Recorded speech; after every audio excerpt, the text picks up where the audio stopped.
युद्ध और प्यार में कोई खास नियम नहीं होता है, जब जैसा तब जैसा। तभी तो एक बार श्री कृष्ण को यह अंदेशा हो गया कि भीष्म नहीं छोड़ेंगे, अर्जुन को मार देंगे। तब कृष्ण ने पंचाली से कहा कि तुम मेरे साथ चलो और मेरे साथ रहो, मैं जहाँ कहता हूँ वहाँ चलो। पंचाली उनके साथ गई। वे भीष्म के पास ले गए, भीष्म कुटिया तक। पंचाली को बोले, तुम अंदर जाओ, पितामह बैठे हैं, उनका पैर छूकर प्रणाम करना, और लेकिन 5 बार प्रणाम करना। वो कितना आशीर्वाद दे, 5 बार से कम प्रणाम मत करना।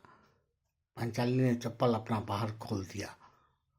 कृष्ण समझे कहीं दुर्योधन नहीं आ जाए, देख लेगा तो वो जान जाएगा कि भीष्म के पास पंचाली गई है। तो कृष्ण ने तो उस चप्पल को अपने पीताम्बरी में मान लिया।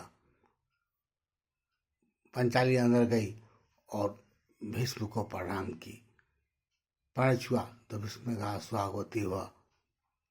फिर दूसरे बार प्रणाम किया तो भीष्म ने कहा स्वागवती हुआ। तीसरे बार प्रणाम किया तो कहा स्वागवती हुआ। लेकिन जब चौथे बार प्रणाम की तो भीष्म ने कहा कि यह क्या बात है कि मैंने तो तुमको पहले कई बार कह चुका स्वागवती हुआ, आखिर तुम कौन हो? तो आंखें खोले।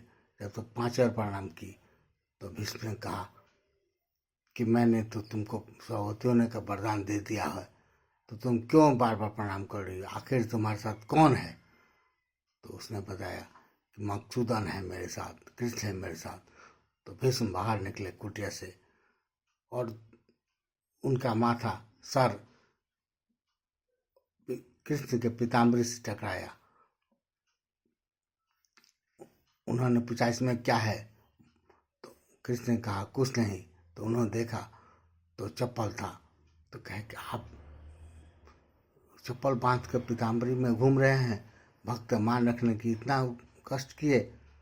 कोई बात नहीं, यही अब तो मैंने उसे स्वागवती होने का वरदान दे दिया है। तभी अंतिम क्षणों में, युद्ध के अंतिम क्षणों में का एक कहानी है। युद्ध चल रहा था, भीष्म पितामह धनुष ताने हुए थे और अर्जुन निशाने पर थे।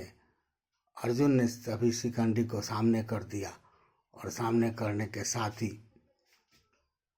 भीष्म ने अपना बाण रख दिया और अर्जुन ने बाण मारकर भीष्म को घायल कर दिया, भीष्म को गिरा दिया। भीष्म घायल हो गए, मृतक पड़ गए और निहत्थे भीष्म रणभूमि में मृत्यु के लिए तड़पने लगे। चूंकि उनकी इच्छा मृत्यु थी, इसलिए वे तो मरे नहीं, लेकिन उन्होंने अपने को इच्छा मृत्यु के लिए अर्जुन से कहा कि मुझे पानी पिला दो, मैं अब इच्छा मृत्यु लेकर जाऊँ, सब शरीर त्याग दूँ। और उन्होंने इच्छा मृत्यु ले लिया। यही होता है युद्ध। युद्ध का कोई नियम नहीं होता है। युद्ध तो जीतने का कारवा होता है, जुनून होता है। बस युद्ध कैसे जीता जाए इसका स्ट्रेटजी होता है, इसका तरीका होता है।